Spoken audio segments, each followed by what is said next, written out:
Okay, while we're waiting for Shayna to sign in, I just want to say hi to the list of distinguished panelists we are having today.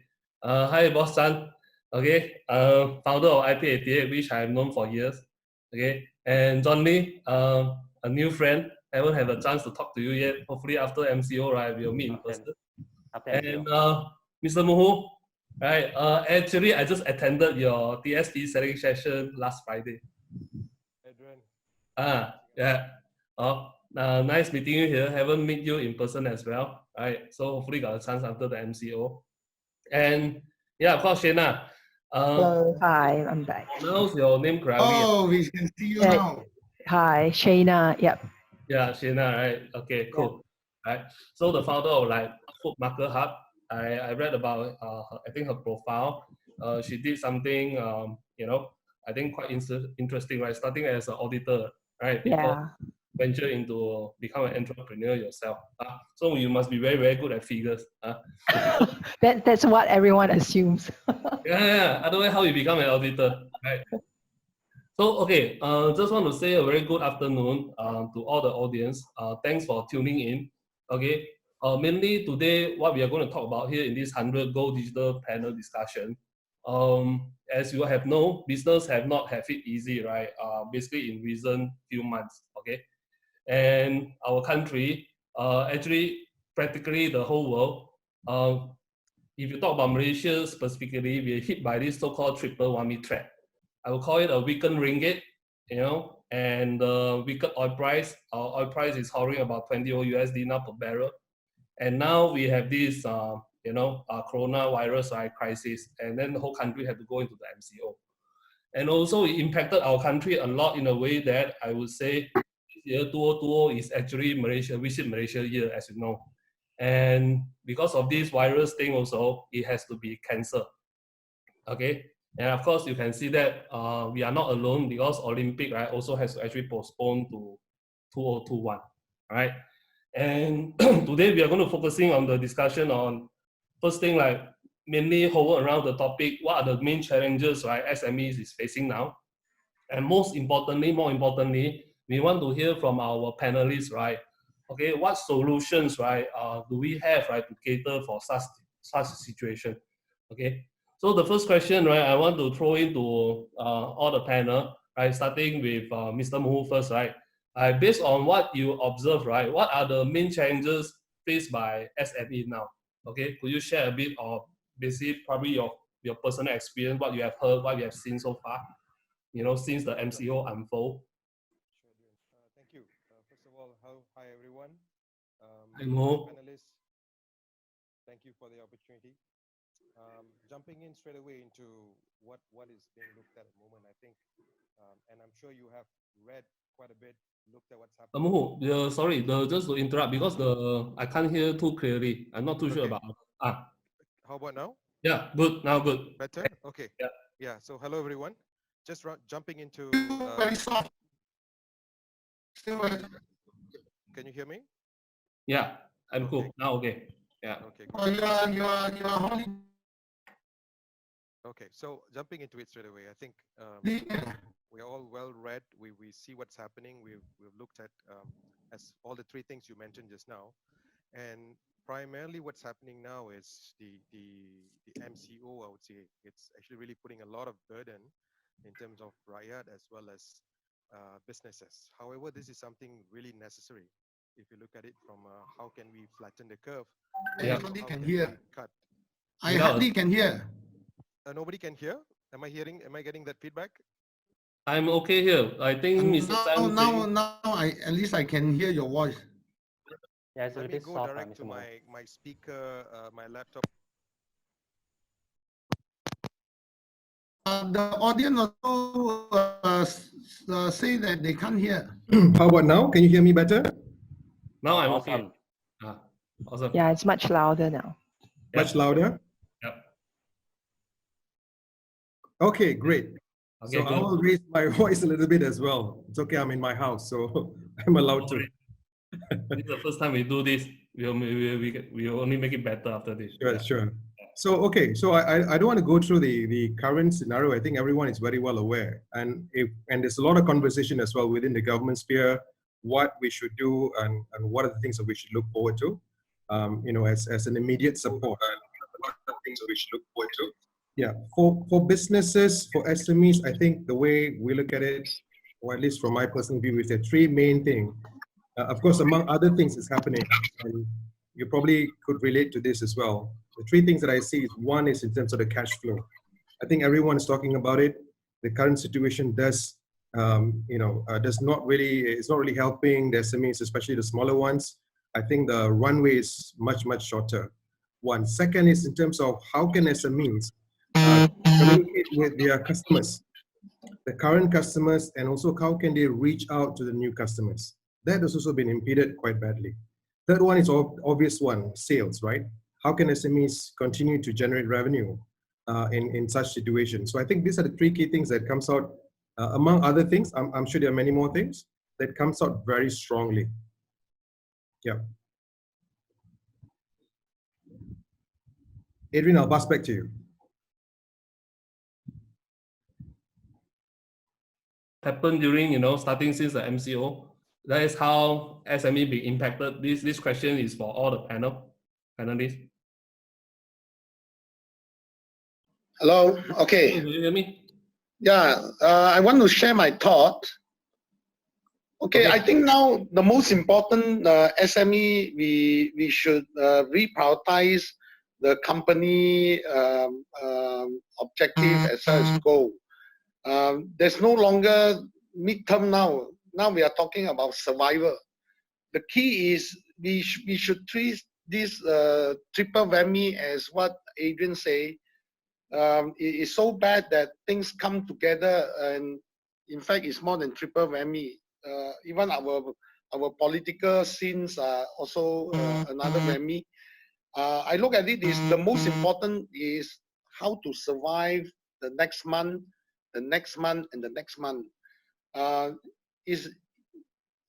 give you one good example is if you are in the war, you don't talk about what's going to happen next week. You talk about survival now. You talk about survival today. So I think the key focus now for SME is what can you do on a daily basis to survive? That's very important. Obviously, cash flow is very important. So the key is how to improve your cash flow even with limited movement, with limited business activity. Okay. So that is my thought.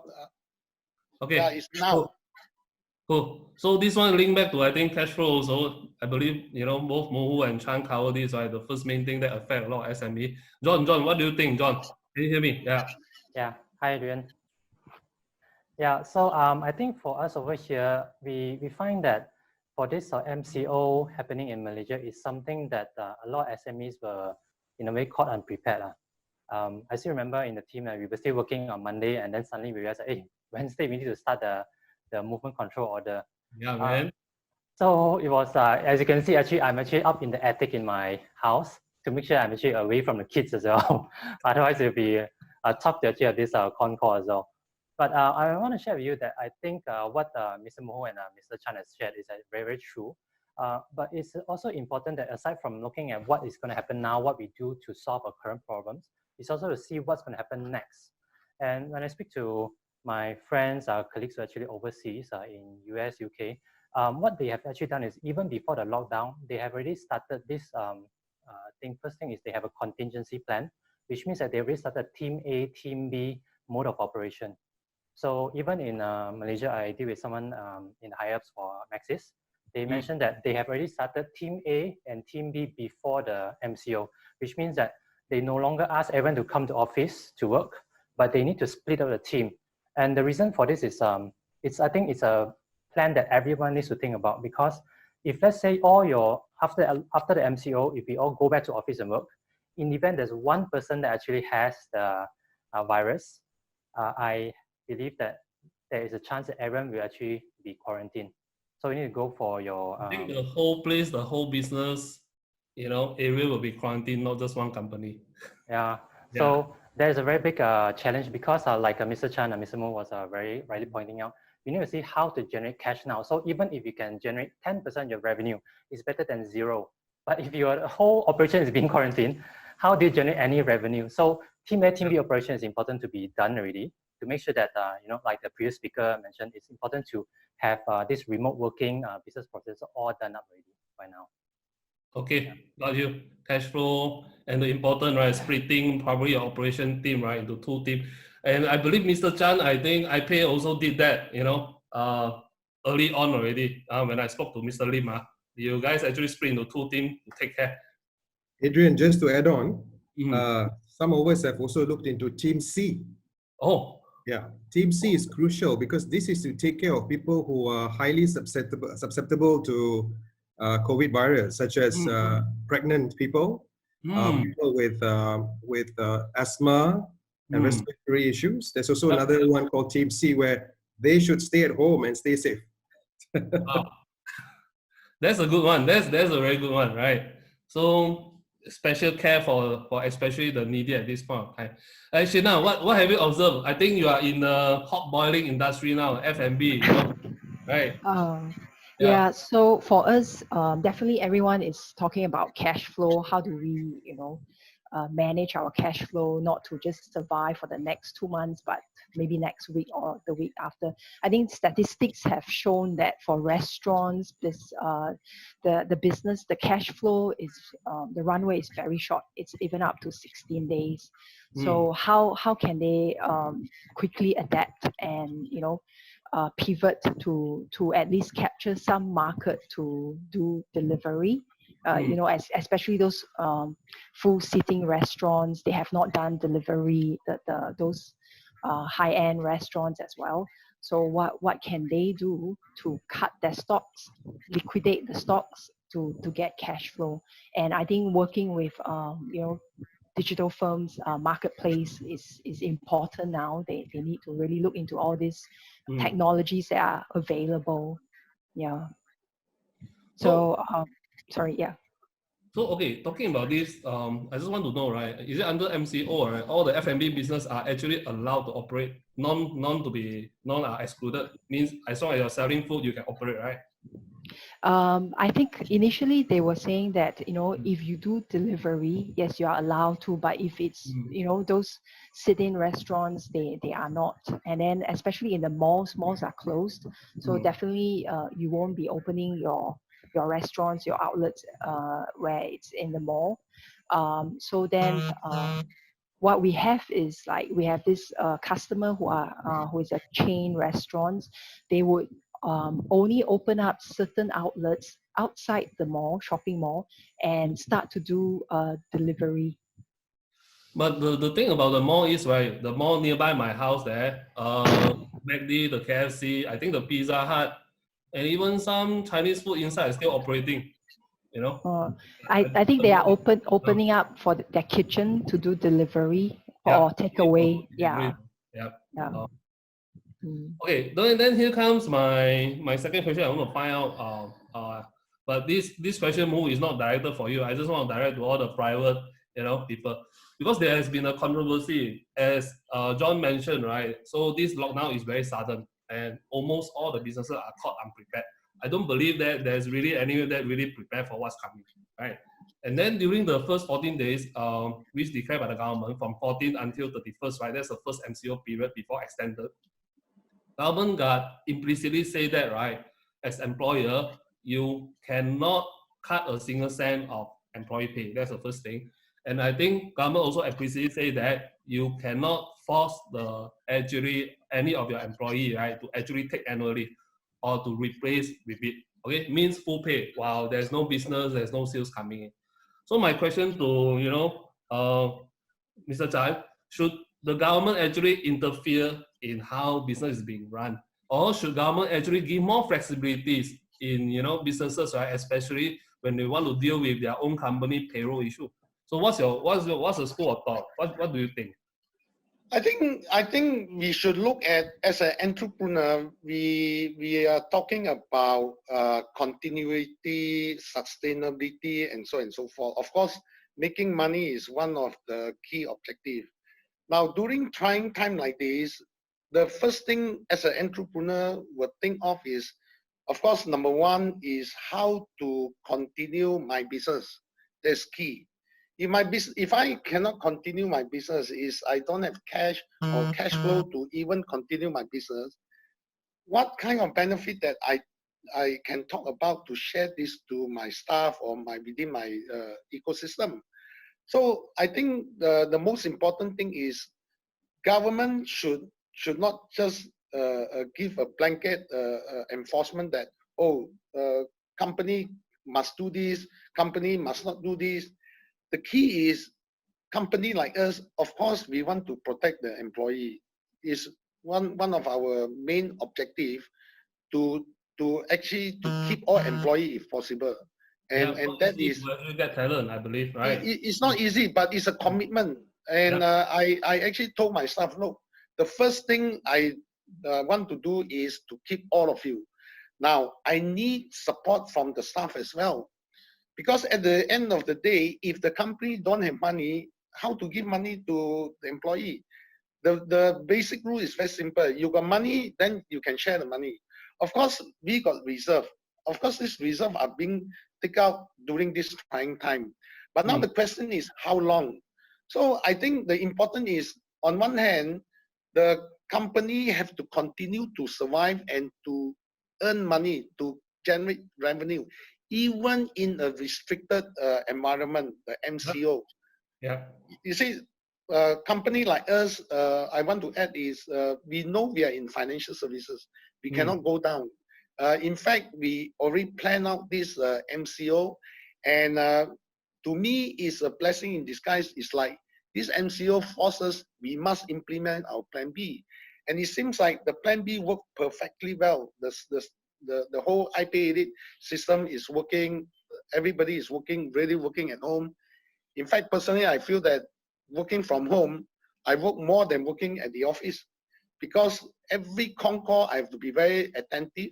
I have to listen to the problem, because every issue that brought up is a valid problem, and we must address those problems. So you finally found out you're not as hardworking as you think, right? Yeah, now I know that working from home, I'm of yourself, I believe. Huh? working at home is even. Sometimes because we meeting customer yamcha, we think that we are working, right?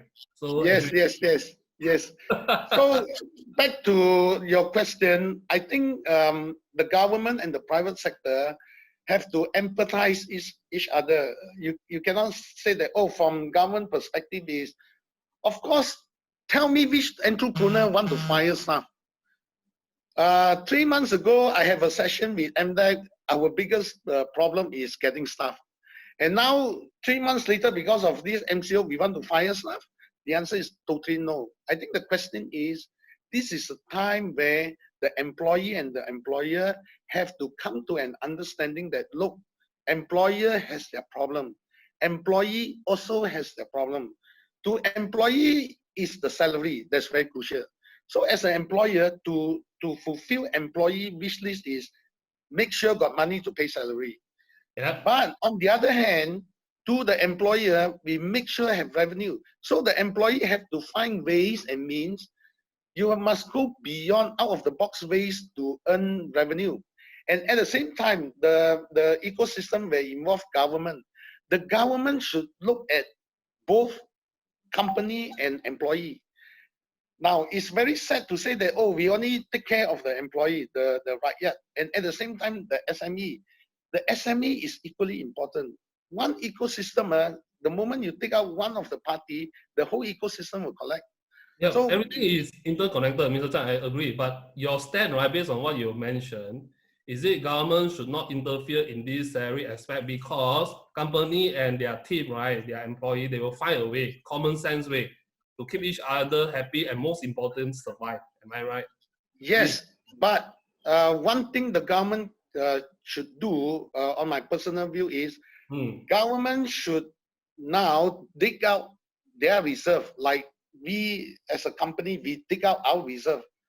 Who knows, maybe I sell off my last underwear to get additional revenue to finance the business.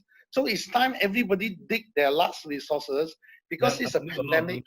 And this government need to channel some money to the ecosystem, to the entrepreneur side, as well as to the consumer side. That is very important because every help in this trying time is very important and it counts. Every cent. True. Shayna, what do you think about this on the intervention government actually mandate employer during the MCO time? What's your personal view? Yeah. I think, well, the government is supposed to come up with policies to help us, and the thing is they should not, in that sense, restrict and micromanage the terms and conditions in that policy. So it gives us very little room to be creative, to come up with ideas how to, cost cut, how to innovate and work out, our cash flow with the employees, and to sort of build relationship with them, because if they are forcing us to do that, but at the same time, not every role can be done at home. Yeah. There are certain things that you really need to be out there and doing it. So those employees that are idle, we may want to maneuver them around and do other work, but if that is not possible, what else can we do? So we need to give that free hand to do that, and not to say that you cannot cut. Of course, like Mr. Chan mentioned, we do not want to fire anyone, retrench anyone. That's the last thing we want to do, because we have been, like, for startups, when we are growing, we are recruiting a lot of people, and we even engage recruitment agencies and pay a lot to get good talent. And this is not the way how we want to just let them go. True. So I think policies is there, but they may need to not micromanage, right? Yeah, communicate. communicate. Cannot do this, cannot do that, have to pay full. Yeah. So maybe they need to engage with the community, the business, the businessmen more to understand what are the ways that they can help us, instead of just give us an instructions to say that, oh, you can't do this, and then we have no other ways to maneuver around. Yeah. Just for the audience knowledge, right? Whatever we are talking about here is strictly for the MCO period from 14th until 31st. Because starting 1st of April until 14th of April, right? Government actually come up with another set of rules, which is, to me, after I read it, I feel a bit more relaxed one. So if you actually give hand, right, to you as an employer, you cannot force your employee to actually take leave, but you can communicate with them, and they are willingly take leave, even unpaid leave, even annual leave is actually allowed. Okay, I just want to share this out to the audience. All right, so you just got to communicate more with your team. As I say, survival comes first and win-win. So pass back to you, John. What do you think? Right, should or shouldn't? I think Shayna and Chan has actually summed it up quite well. At the end of the day, the businesses need a free hand on what to do. Because at the end of the day, as they have shared, we are trying our best to keep our employees' jobs well alive. The business must continue, because after the operations, we need the team to continue to grow, and it's a win-win. We all grow and share together is important. At the same time, I do understand why the government comes up with policies to do it, playing a bit devil's advocate as well. The reason why this is happening is I have this person I know, this Bangladeshi who works for our family last time.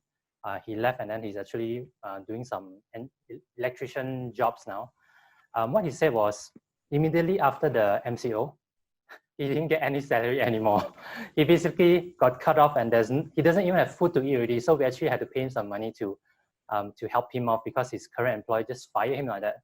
So I mean, it's true that entrepreneurs we try their best, but sometimes I think regulations are there because at the end of the day, socially, the government needs to make sure that everything is being taken care of. At the same time, I think regulation is not enough. So it's not enough just to say that you cannot do this, but like what Chan and Shayna has mentioned, it's important to come up with assistance, because SMEs are not MNCs. We cannot last. Visa mentioned that they do not plan to fire anyone during this time.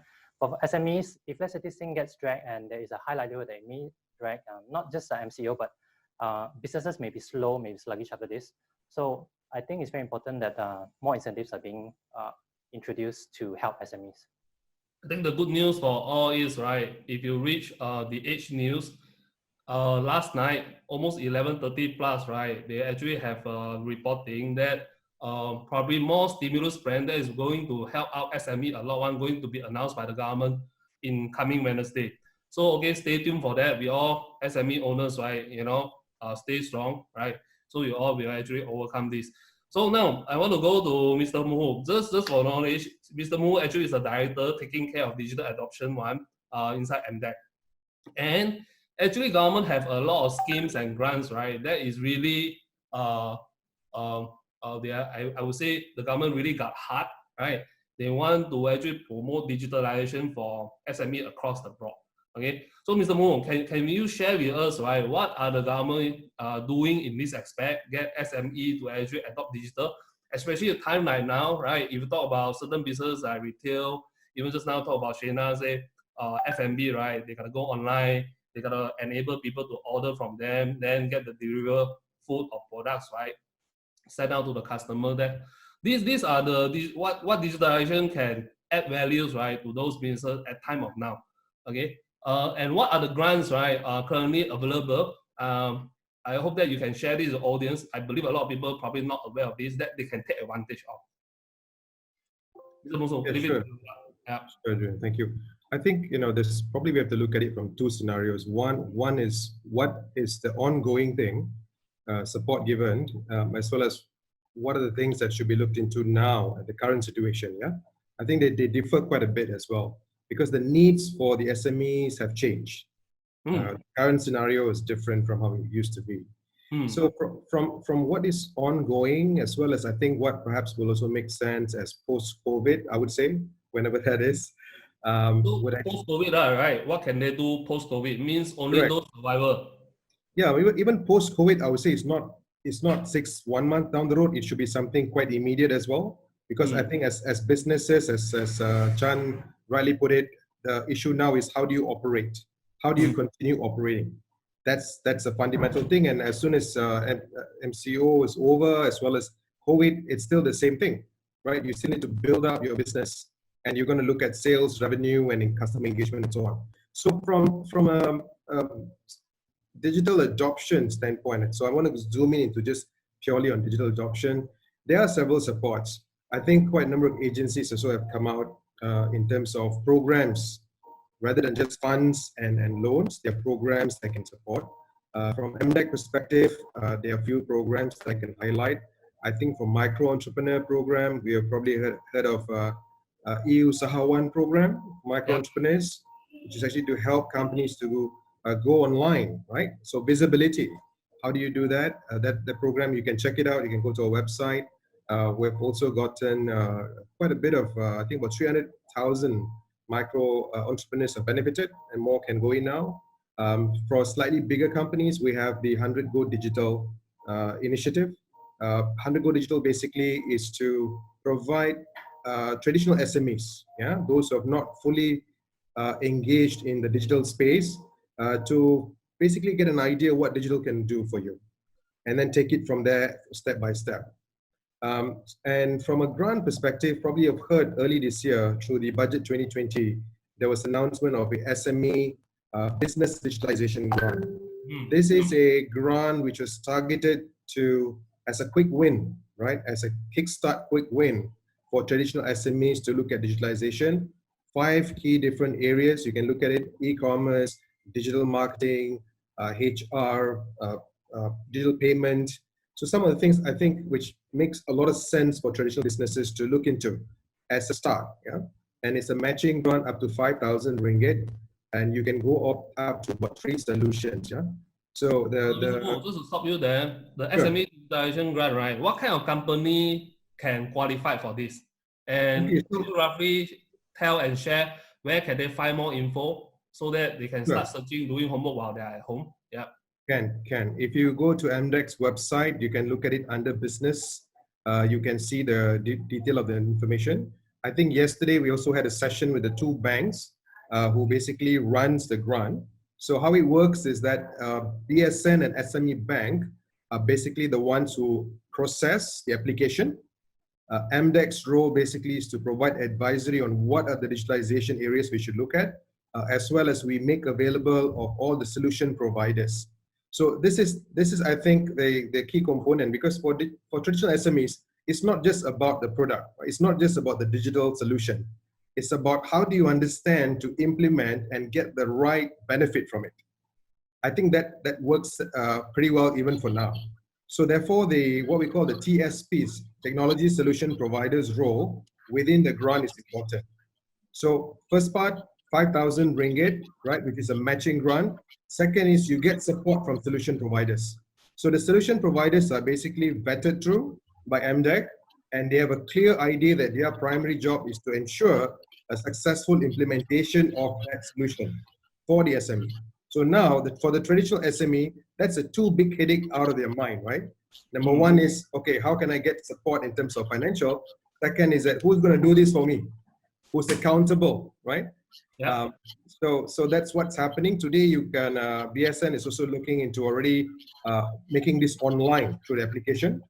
Initially, because of KYC, as you know, financial institution, they still require you to go to the branches. But at present now, they're already working out to see whether you can just apply online. And there are other loans that probably you've heard, some of the ones already listed recently. I think Bank Negara has also come up with some strategic support in terms of soft loans. Yeah. But I also understand the current sentiment around loans and what would make sense for SMEs. So I think that's very much depending on your current financial situation. We're also looking at to see how we can, coming back to what I mentioned earlier, how can we help SMEs to continue operating? I think that's a primary focus. So a lot of agencies now are looking at how we can provide this sort of immediate support in terms of seeing that we can help.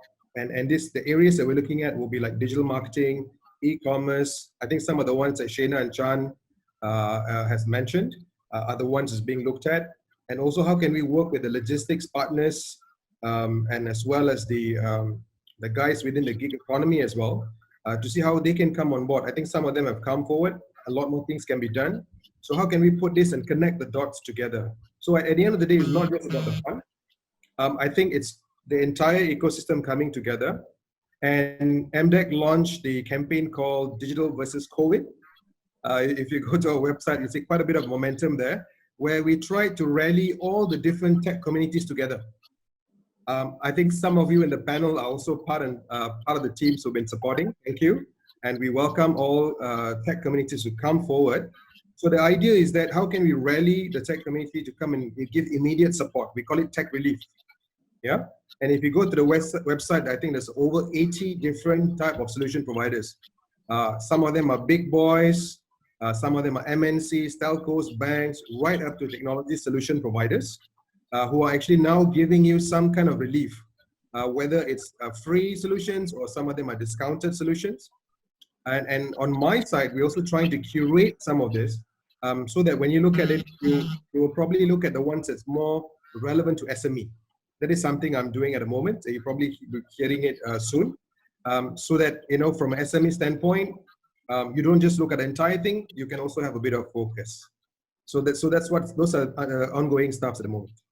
Okay, Adrian, I want to add on what being said on the grant. I think the matching grant is something I would personally feel that is one of the best support from the government. Now that matching grant is literally allow any companies, whether SME or a small SME or startups, to go digitalization. And it actually includes right from HR, ERP to even payment or even to point of sales. So, and the government actually allocated 500 million for that particular grant.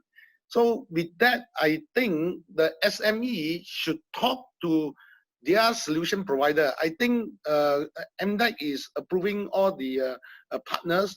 For your information, IP80 is one of the approved partners. Anybody who needs payment coupled with solution can approach IP80, and we can actually help a lot of SME to go digitalization as well as cashless. Now, this MCO and COVID-19 really proved that any company, if need to survive for longer term and sustainability, it has to go digital. And this grant come in the perfect timing. That's it. Okay, cool. I think this is a very important piece of information. If you talk about dollar and cents, right, find out more about SME Business Digitalization Grant on MDEC website. Okay, so we are a Malaysian company. Take advantage of this, especially in time of now. If you're a traditional business, you want to go online, find the TSP that is being selected, pre-qualify, read, talk to them whether you want to implement your e-post, your HR application, down to digital marketing. Make full use of it. Okay, so now I want to jump to Shayna, right? So this question will be actually for you. Sorry, Okay, Shayna. I mean F&B, right? This is definitely your forte, right? And recently, right? I know that this Store Hub, right? They are doing cloud sales. 50% of their customers are actually from F&B one. So Wai Hong was quoted saying that, right, across their F&B customers, right, they see a drop of about 70 to 80% business, right, during the MCO period.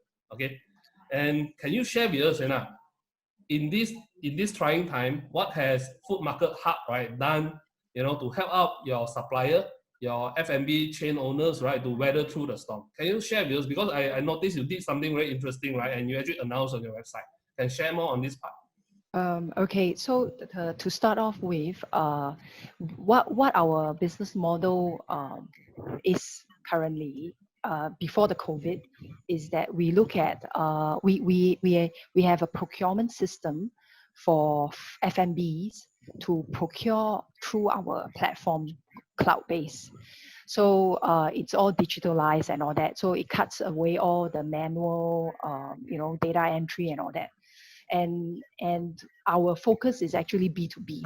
So during this COVID period, what we have done is that we have pushed up our B2B marketplace and convert it to a B2C marketplace where we pull in all our suppliers who are wholesalers to sell fresh food to the consumers. So we have like I can buy, batch. you promote them B2B one, so it Yep. becomes B2C. I as a consumer can purchase from your site also now, right? Yeah. So instead of suppliers being stuck with all the fresh foods that they were supposed to cater for restaurants, we are actually trying to help them channel it out to consumers.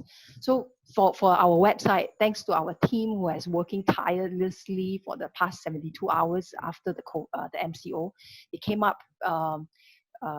Change the algorithm behind, because it's a lot of work, like because the MOQ for suppliers, wholesalers is very different from what we usually buy at supermarkets. So they need to make sure that there is enough a sufficient amount for one basket order to make sense for the delivery, because the delivery cost now is actually very high. Then so we are working together with suppliers to help them see how they can lower down the MOQ and also have this free delivery service to the consumers.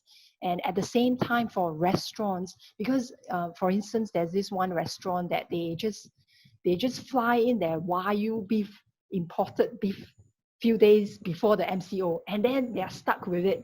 So how do we help them to reduce all this wastage? So restaurants are welcome to also post their food available online through our website, and we can help them channel it all to consumers. So we have like Ding Tai Fung, where they never done delivery, and now they actually have ordered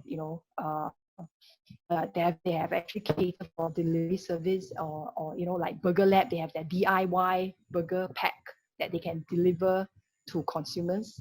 So these are the things that we are working with them so that we can help them cut down. And then the other thing is also what we do is for the chain restaurants where we are doing procurement for them, we are looking into their stocks and then see analyze and pull all the data to see like what are the inventory that is going to be expired and advise them to quickly use up all those ingredients for their delivery services.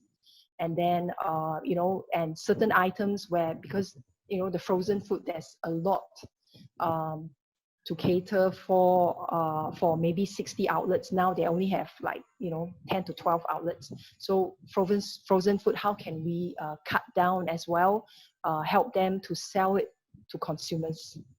So this is what our team has been working very hard, trying to make sure, the terms and conditions are okay, that the consumers understand that, they can't just buy a $15 item and then expect, people to deliver now, because the wholesalers have their cost as well. Yeah. Because they are trained by the marketplace, right, to expect free shipping. Yeah. So and also and also, like, we are helping all those smaller traditional suppliers where they have never done online selling and delivery and using the system. So we are also educating them how to log in, how to check the orders, and then how to utilize our system to create the POs and invoices, rather than looking through the orders and then type into their accounting software separately, and with all that data entry headache. So fully utilize our software, use our system, and cut down on all this admin work, and they can quickly churn out these orders to generate more revenue for them. I think this is very great effort done by Food Market Hub. I hopefully that it will churn out result for your customers.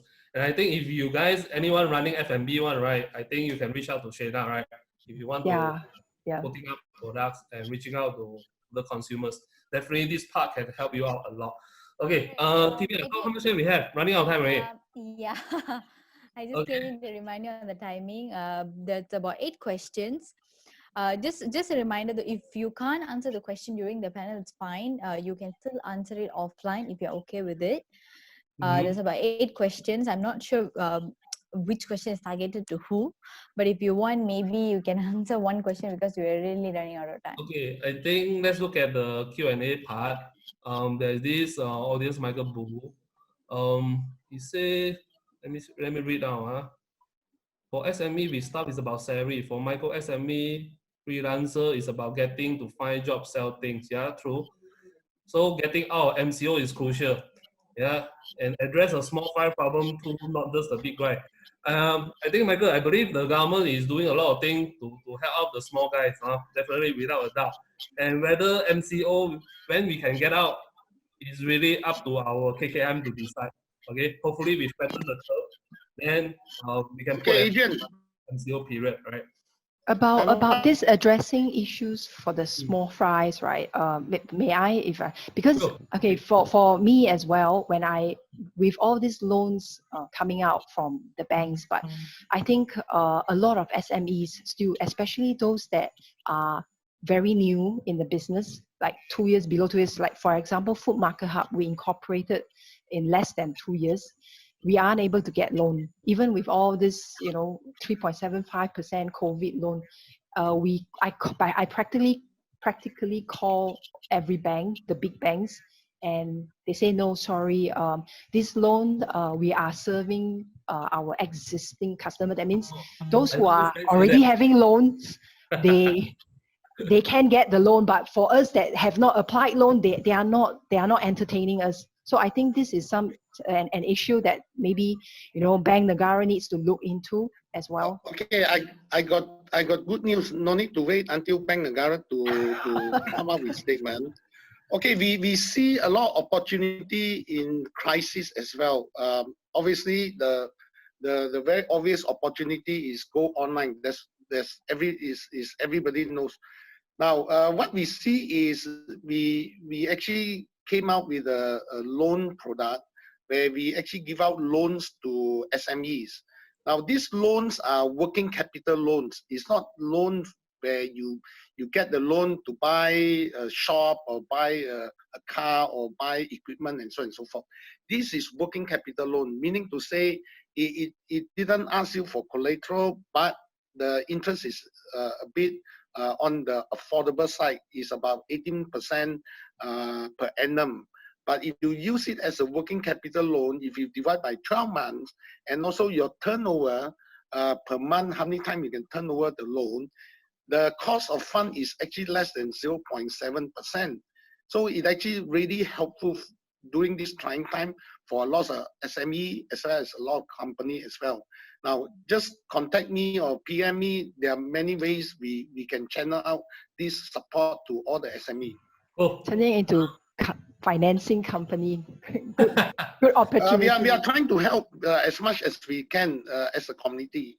every company is morphing into something else now, for sure. This is what Yes. it takes. However, I think survivor. This question, let me direct to Mr. Mu first. Daniel Tay asked, may I know, is there any support for foreign SME in Malaysia?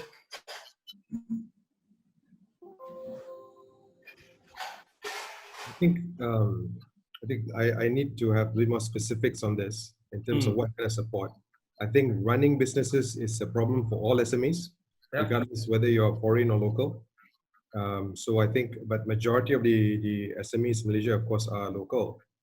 So if I get more specifics, I'll probably be able to answer. But I think the current general support that you see, if you're talking about the financial component, of course, even the digitalization grant, it's targeted for the local SMEs. That requires only local SMEs to get. Yeah, but I would love to I would love to discuss with that person one-on-one just to understand where it's coming from. Because okay, Daniel, that will be posted by Daniel. Maybe you can let Daniel know how he can reach out to you. Right? Yeah, I can through the facilitator. So you can contact me directly, because if they are a tech company, there are also other support we provide through MSC, for example, through the foreign knowledge workers and all that. So there are other supports that's being provided as well. So yeah, let me take that off. I think our time coming to an end, but the last thing I want to leave it to John to actually close this. Right, John, can you share with us, right, how to be productive by working from home, first thing, and after post MCO, right? What does the business need to care about in terms of profit margin? I think these are the thing that keep in your heart that you want to share out, so I will let you close it. Sure. Thanks, Adrian. Maybe what I can do is very quickly just show you one slide I have on my screen here. Perhaps it will be easily let everyone see and understand what this thing we're talking about. So let me just share my screen. I think all of you will be able to see my screen now. I'll just summarize this in about, if the MC can give me about 3 to 4 minutes time, I can show you this thing. I think it's very important for SMEs to understand this. I have a business coach that actually teaches and helps us to continue to grow our company to the next level. I just want to show you, and these companies that I show on this screen here is companies that you know about. And I think generally when you hear companies complaining, or rather being in a challenging position where they say that they don't know what's going to happen next, is because at the end of the day, when you talk about companies, right, it's very important that we know that the companies must have actually very healthy profit margins. So in the normal time, before COVID, this is what we do. Every time we want to grow our company, we grow our sales. Agree? So your current business is 1 million. You try to grow it to 1.1, and what you do? You hire more sales people, try to sell more, right? And this works in your normal situation. But when you're talking about this type of situation now where there's nothing to sell, that the business actually has reduced so much. So aside from the top line, when I was working for General Electric and so Khazanah, one thing that we also do a lot in GE and in US is we have this thing called bullet train. And what it means is every single week, we look at our costs. How do we shave off more and more costs? Because if you look at numbers, I will share this with the MC later. You will see that by saving 10% of your cost, so 10% from here, the impact of 10% savings is actually higher than 10% growth of revenue. Can you see that? Can you see the difference? 10% growth of sales gives you 10% profit, but 10% savings in cost gives you 40% in profit growth. So it's very important that at the end of the day, we need to know that productivity is something that we don't look at only now, because when you have a highly productive company, when you can work remotely using our systems, everything becomes easier. So like what Shane was actually sharing, in the marketplace, you can do many things. You can start switching. But for our companies, like we do a lot with field service operations, they can't suddenly go and sell face masks. You can't earn enough to do that also. So what do? Therefore, I always share with our customers, it's time to actually digitize the entire operations that you have. So what we had was basically, the current situation is the CEO doesn't know what to do if you didn't digitize your business. And everybody's working from, I have one listed company coming to us and say that all my staff, I'm paying, but they can't do anything because we're not digitized. So they're using a system to do a few things. They have this, the managers can use the system to schedule and assign tasks. So in this situation, it's a company that's in engineering. They do a lot of tendering projects, and they use a system to actually schedule and assign tasks to the engineers. So when the engineers receive the jobs, they can actually use the system to communicate with each other and help each other to know what's happening. They collaborate. If you use WhatsApp, your WhatsApp will be flooded by now. If you use Zoom, it doesn't keep the data. You can't even use it for filtering. But when you use the system that we have, all the work can be reviewed. You get notifications about it, right? And so the whole collaboration stays in the system. And at the end of the day, even a search for things, or one day your CEO, okay, your CEO wants to get reports for all the jobs or everything that's happened in the past 2 weeks. You can extract our data and find out. So at the end of the day, I think it's a very good time, for now. It's a very big challenge for all SMEs, but let's not focus on the challenges, but let's see what we can do now, since we are all, working from home many times as well. What can we do to actually improve what we have? Because when the MCO is over, our customers who are field service operations still need to send out people to service the hospitals. The medical equipment still need to be serviced. So how do you make sure that instead of sending one person, instead of sending 2 people normally, because the supervisor goes together, how can you do your work with only one, while the other one doesn't need to go together and reduce exposure? So therefore, using a system, they can easily find out what they require. Everything is digitized. You can see pictures, videos, all live, and it's all digitized. No, So, is there a free trial for this? There is actually. So it's actually free for now. As Mr. Muhundhan mentioned, we are part of the vendors that actually involved in this. We're providing this for free. So if you guys are interested, we can speak more later as well. Sure. One more from John. Okay, let's end it up here. We are running out of time already. And I just want to say a big thank you to John, Muhu, Shayna, Chan for sharing your unfiltered view on the SME, and more importantly, right, how can we actually overcome this together and the solution available. Remember to check out MDEC website or the SME Business Digitization Grant. Take advantage of it. Till then, I'll pass it back to you. Right. Okay, Thank thanks, you so much, Adrian. Adrian. Thank you so much, Thank Adrian. you. And thank you to Thanks a lot, Muhu, everyone. John, and Shania for the Thanks. panel session. And Thank you. Chan as well. Thank you so much. Exabytes. Grow your business online.